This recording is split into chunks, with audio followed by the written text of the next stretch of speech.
एक तर सर्वात इम्पॉर्टंट की आजकाल 90% लोक जॉब करतात. हो. म्हणजे शेती काम फार कमी करतात. आजकालची युथ बद्दल बोलते मी, जे तरुण पिढी आजकाल आहे. सिडेंटरी लाईफस्टाईल झाली. हां, लाईफस्टाईल झाली शहरीकडून झालं त्यामुळे जास्त. परंतु यासोबत ते नवीन नवीन विकार पण यायला लागलेत. ठीक आहे.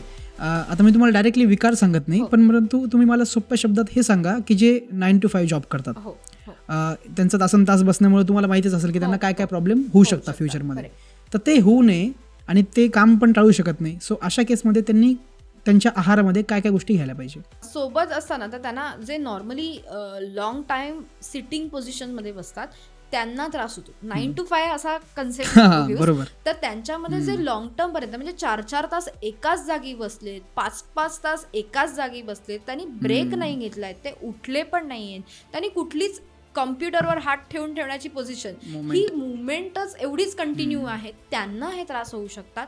त्यांना कोलेस्ट्रॉलचा त्रास होऊ शकतो, डायबिटीसचा त्रास होऊ शकतो, किंवा आपण म्हणतो की ज्यांना व्हेरिकोज वेन्सचा त्रास होऊ शकतो, बॅक पेनचा त्रास होऊ शकतो, शोल्डर पेन होऊ शकतात, हे आजार त्यांना होऊ शकतात.